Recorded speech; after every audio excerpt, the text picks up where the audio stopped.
Good morning. I am Dr. Diksha, Assistant Professor in the Department of Economics, Ismail national Mahila PG college. आज का मेरा topic है money, function and classification. Function and classification. सबसे पहले हम समझते हैं मनी क्या है। मनी का समझना ज्यादा जरूरी है। Basically money is a concept which we all understand but which is difficult to define in exact term. Money एक इतना ब्रॉड कॉन्सेप्ट है कि उसको एक लाइन में समराइज करना थोड़ा मुश्किल है।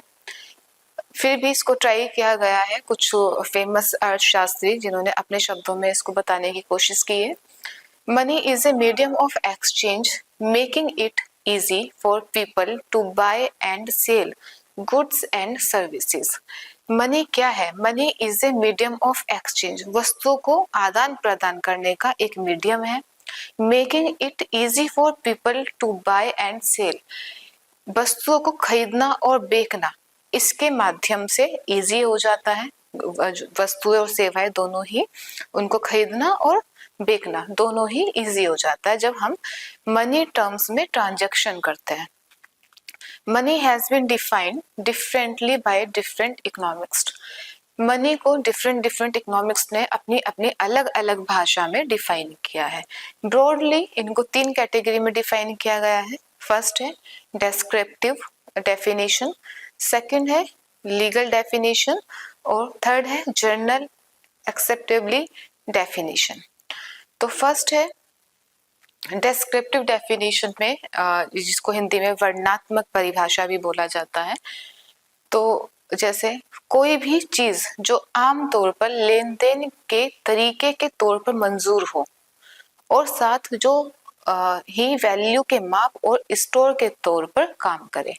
मतलब ये प्रोफेसर क्राउथर जो बहुत ही फेमस इकोनॉमिक्स रहे हैं उनके द्वारा दी गई डेफिनेशन है। उन्होंने बताया है कि कोई भी एक ऐसी चीज जिसके द्वारा हम वस्तु का आदान प्रदान करें, साथ ही वस्तुओं की जो एग्जैक्ट वैल्यू होती है, जो उसकी कीमत होती है, उसको माप सके और साथ ही उसको हम सेव कर सके, स्टोर कर सके, उसको मनी कहा जाता है according to professor Crowther.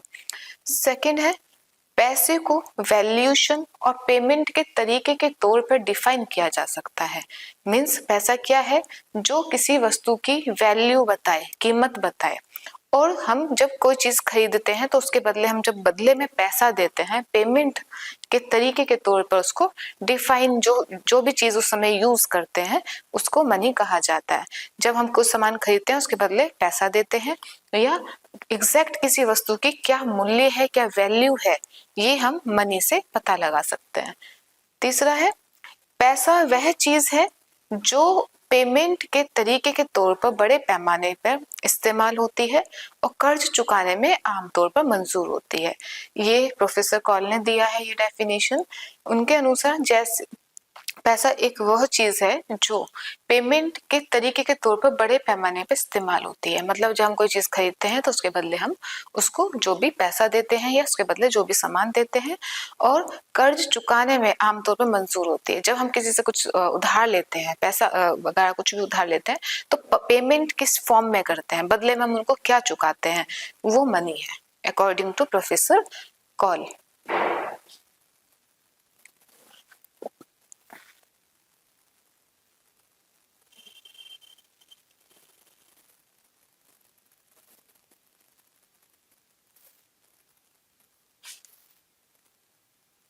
Second आती है कानूनी परिभाषा।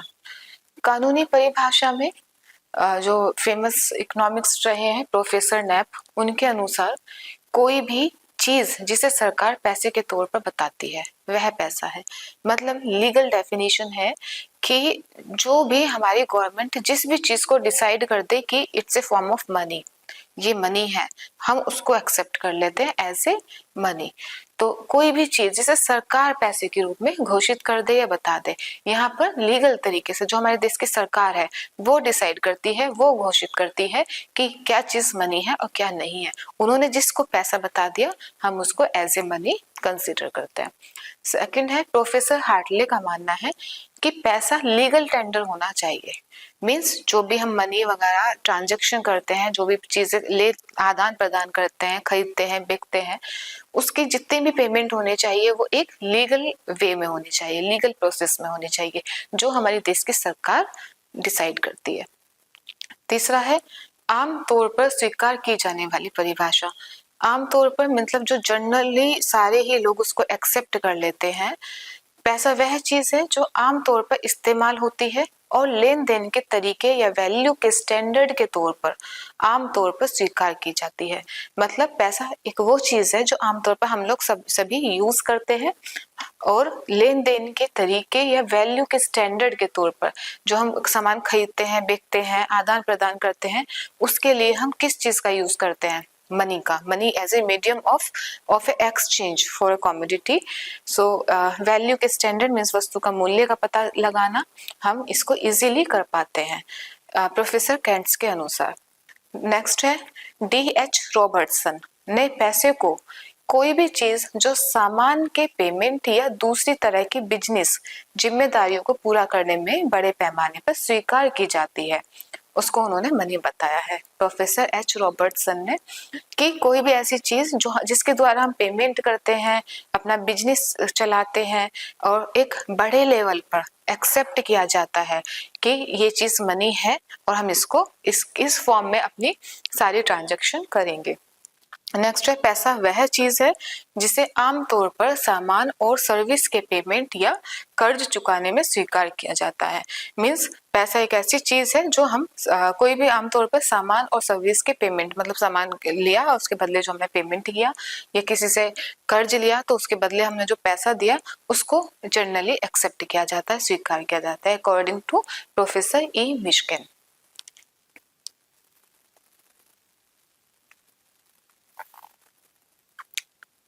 नेक्स्ट आता है बार्टर सिस्टम।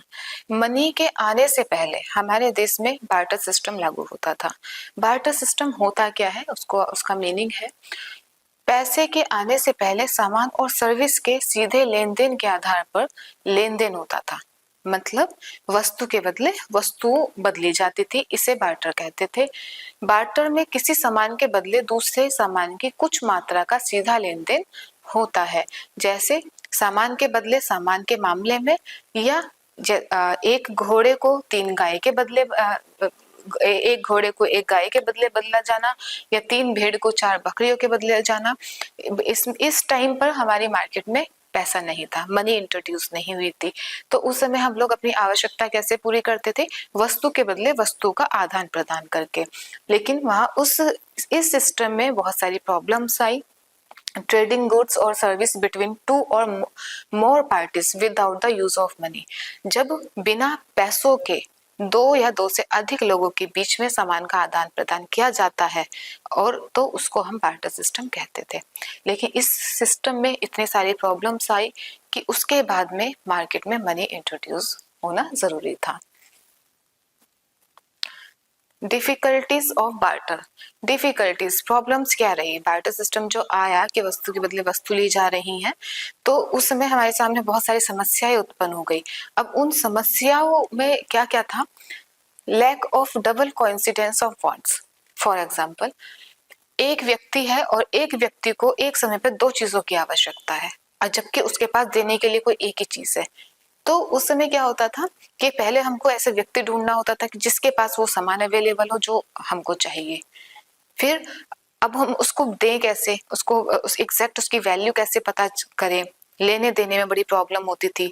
तो उस समय बहुत दिक्कत होती थी कि हमको कई बार बहुत सारी जरूरतें होती थी लेकिन हमारे पास सामान उतना नहीं होता था और उसके लिए लेने और देने वाले दोनों ही रेडी होने चाहिए, तो वो काम बड़ा मुश्किल हो जाता था। दूसरा है lack of common measure of value. Means कि वस्तु का एग्जैक्ट मूल्य पता करना बड़ा मुश्किल था। जैसे अभी बात कर रहे हैं कि बकरी को भेड़ के बदले दिया या घोड़े को गाय के बदले दिया, तो हमें इस समय ये पता लगाना कि कौन सी चीज ज्यादा महंगी है, कौन सी चीज ज्यादा सस्ती है, और फिर उनका आपस में एक्सचेंज करना, इसमें तो हैवी लॉस भी हो जाता था। तो ये प्रॉब्लम आई, हमें एग्जैक्ट किसी भी वस्तु का मूल्य नहीं पता होता था। नेक्स्ट है difficulty in storing value, means save करना।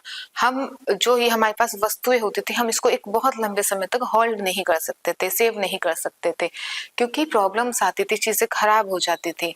तो इस वजह से इसको उस समय सेविंग करना एक it's a big task. Next है lack of division of goods. Lack of good division of good, वस्तुओं को बांटना। अगर हमारे पास एक एनिमल है तो हम उस एनिमल को कैसे डिवाइड करें कि हम उसके बदले अपने खाने की भी चीजें ले लें और अपनी जरूरतों की बाकी चीजें भी ले लें। तो डिवाइड करना मुश्किल होता था, इसलिए ये एक प्रॉब्लम हमारे सामने खड़ी हुई। नेक्स्ट है difficulty in making deferred payment, means जो भविष्य में की जाने वाली पेमेंट थी उनको वस्तु के रूप में किया जाना मुश्किल था। जो हम जैसे हमारा लोन, अब आज के टाइम में हम लोन ले लेते हैं, फिर उसकी इंस्टॉलमेंट बन जाती है, लेकिन बार्टर सिस्टम में ये पॉसिबल नहीं था।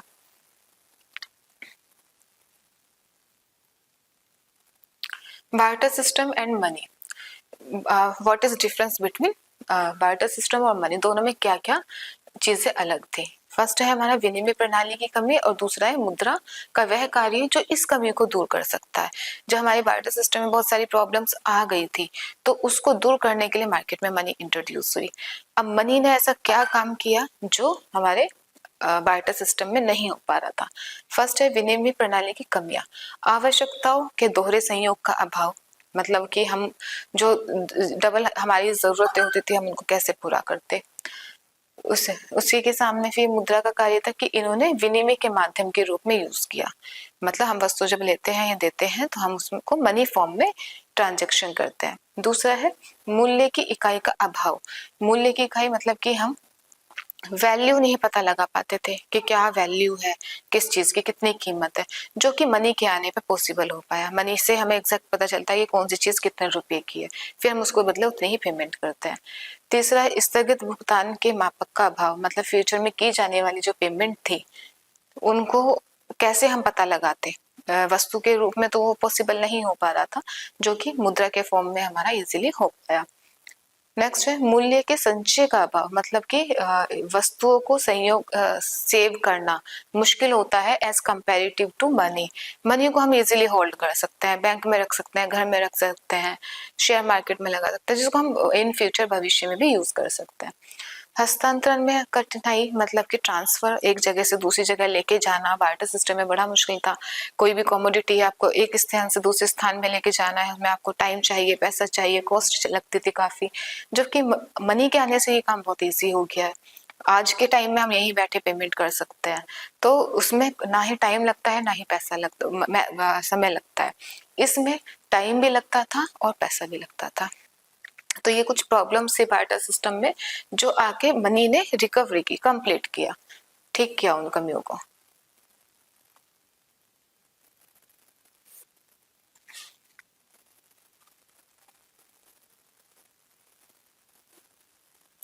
फॉर्म ऑफ मनी, मनी की कौन कौन सी फॉर्म्स अवेलेबल है जो हम लोग पढ़ते हैं। फर्स्ट है मेटेलिक मनी। मेटेलिक मनी क्या होता है, सोना चांदी वगैरह किसी भी मेटल से बने पैसे को मेटेलिक मनी कहते हैं, कि सिक्कों के रूप में होता है। मेटेलिक मनी दो तरह की होती है। मेटेलिक मनी वो होती है जो किसी धातु से बनी हुई होती है, चाहे वो सोना हो, चांदी हो या किसी अदर फॉर्म में बनी हुई हो। इसे दो तरीके की होती है, फुल बॉडी वाले सिक्के और दूसरा है टोकन मनी।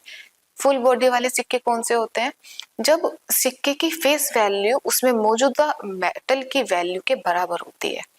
मतलब जो हमारा कॉइन है उस कॉइन के ऊपर जो फेस वैल्यू लिखी हुई होती है वो, और उस मेटल की इंटरनल वैल्यू जो है वो दोनों एक दूसरे के बराबर होती है, तो सिक्के को फुल बॉडी वाला सिक्का कहते हैं।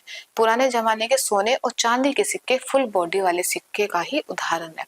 इसमें क्या होता है कि जो हमारा कॉइन है, कॉइन के ऊपर जो भी नॉमिनल वैल्यू लिखी हुई होती है, जो अंकित मूल्य होता है, और जो उस मेटल का मूल्य होता है, वो दोनों एक दूसरे के बराबर होती है, उसको कहते हैं फुल बॉडी वाले सिक्के।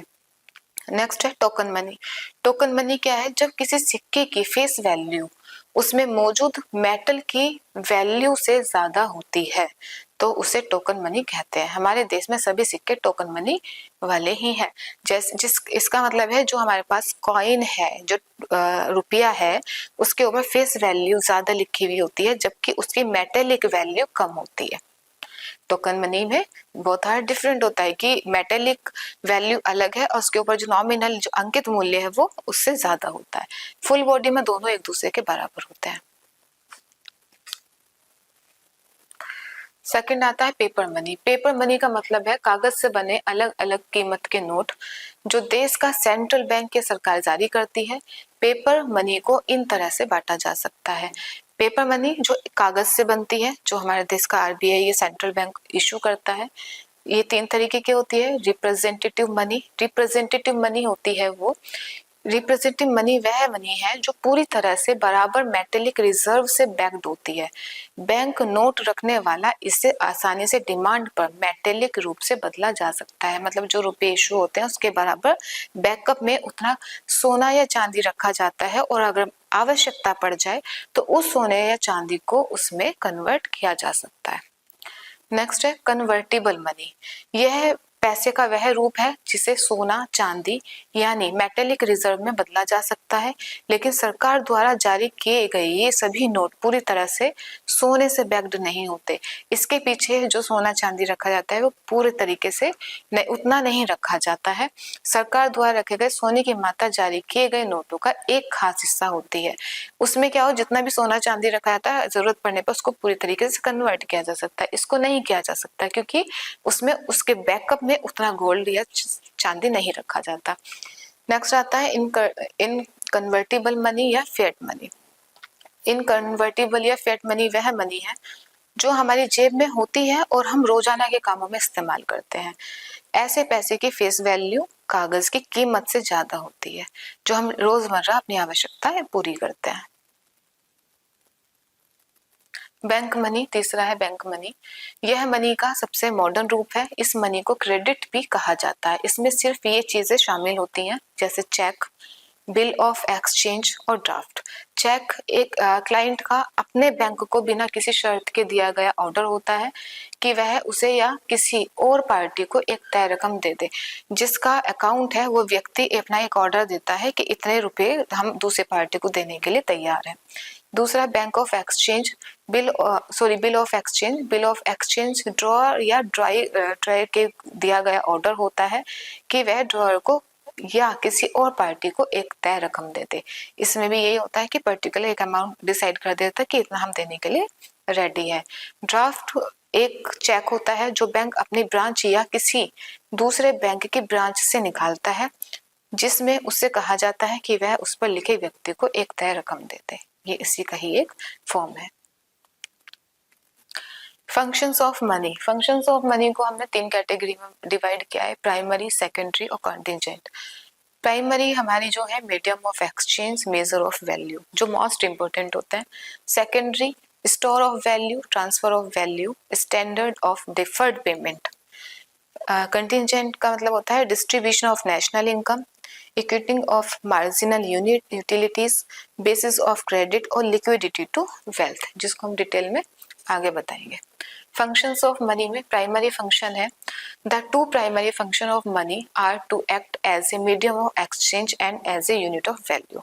इसको इन 2 कैटेगरी में डिवाइड किया है कि मनी के मेजर फंक्शन क्या है, प्राइमरी फंक्शन क्या है। वो है हमारे कि money is a medium of exchange. जब हम किसी वस्तु को खरीदते हैं या बेचते हैं तो उसके बदले हम किस चीज को यूज करते हैं पेमेंट को लेने या देने में, तो वस्तु का आदान प्रदान उससे हमारा इजीली हो जाता है। तो मनी इज ए मीडियम, ये एक माध्यम है किसी भी वस्तु को लेने देने का। दूसरा है major of value. Major of value में आता है कि हम इसके माध्यम से, किस मनी के माध्यम से किसी वस्तु की एग्जैक्ट वैल्यू पता लगा पाते हैं कि कौन सी वस्तु कितने रुपए की है, कौन सी वस्तु महंगी है, कौन सी वस्तु सस्ती है। और जब हम उनको आदान प्रदान करते हैं, खरीदते हैं, बेचते हैं, तो उसी हिसाब से अपनी पेमेंट भी करते हैं। तो मेजर ऑफ वैल्यू, सही वैल्यू पता चलती है किसके थ्रू, मनी के। सेकेंड फंक्शन में money perform the following 3 secondary function which are as follows। इसमें 3 तरीके के फंक्शंस आते हैं। Money as a store of value, money को हम इजीली स्टोर कर सकते हैं, स्टोर मीन्स सेव कर सकते हैं। जबकि बार्टर सिस्टम में वस्तु को स्टोर करना मुश्किल होता था, मनी को हम कभी भी कहीं भी सेव कर सकते हैं, जो बहुत कम प्लेस लेगी, बहुत कम टाइम लेगी, बहुत कम कॉस्ट लेती है, तो उसको हम इजीली सेव कर सकते हैं फॉर फ्यूचर इमरजेंसी। अपने भविष्य में आने वाली आवश्यकताओं को, जरूरतों को पूरा करने के लिए जनरली सभी लोग सेव करते हैं। नेक्स्ट है money as the standard of deferred payment. Means जो भविष्य में की जाने वाली पेमेंट्स है उसको हम मनी के फॉर्म में इजीली कर पाते हैं। अगर हम किसी बैंक से लोन लेते हैं तो उसकी ईएमआई इंस्टॉलमेंट जो भी होती है हम उसको मनी फॉर्म में देते हैं। बार्टर सिस्टम में ये सब पॉसिबल नहीं था, वो प्रॉब्लम थी कि हम वस्तु थोड़ी ना देते बाद में, तो मनी से हम ये चीज इजीली कर पाते हैं। नेक्स्ट है money as a transfer of value. Means money को एक जगह से दूसरी जगह पर भेजना बहुत इजी है, वस्तुओं को करना बहुत मुश्किल होता था। अभी हम बैठे बैठाए पेटीएम हो गया, गूगल पे हो गया, किसी के माध्यम से एटीएम से बैंक से पैसा निकालने में, यूज करने में, या किसी यहाँ से बैठे किसी दूर व्यक्ति को पैसा देने में हमें टाइम नहीं लगता, बहुत इजीली पेमेंट हो जाती है। इसको बोलते हैं ट्रांसफर ऑफ वैल्यू, की जिसको हम बहुत आसानी से दूसरे तक पहुंचा सकते हैं। नेक्स्ट है other function. Other function, money also performs such functions which affect the decision of consumer and government. First है helpful in making decision. Money is a means of store of value and the consumer meets his daily requirement on the basis of money held by him. In this way money helps in taking decision. Money के होने पर हम लोग decision easily ले पाते हैं, strongly ले पाते हैं। हमारी लाइफ में जो भी जरूरतें हैं, आवश्यकताएं हैं, उनको हम मनी के माध्यम से अपने जो हमारे निर्णय होते हैं हम उसको इजीली ले सकते हैं। दूसरा है money as a basis of adjustment. To carry on trade in a proper manner the adjustment between money market and capital market is done through money. Similarly, adjustment in foreign exchange are also made through money. Means money को adjust करना बहुत easy होता है। आप एक जगह से दूसरी जगह भेज सकते हो, capital market, share market, banks में, प्रॉपर्टी में, गोल्ड में, कहीं भी चाहे आप पैसे को इन्वेस्ट कर सकते हैं, जिससे हम भविष्य में रिटर्न्स ले सकते हैं, इंटरेस्ट ले सकते हैं और अपना प्रॉफिट गेन कर सकते हैं। तो ये बहुत एडजस्टेबल होता है, एक फील्ड से निकाल के दूसरी फील्ड में लगाना। अगर हमको लगता है कि एक फील्ड में हमको लॉस हो रहा है, इंटरेस्ट नहीं मिल रहा है, हम जल्दी से वहां से इसको विड्रॉल करेंगे और जहां से हम अच्छे रिटर्न्स मिलने के चांसेस है हम वहां पर उसको लगा देंगे। तो इस तरीके से हमारे बहुत सारे फंक्शंस हैं मनी के, जो हम मनी के माध्यम से पूरा करते हैं। Thank you.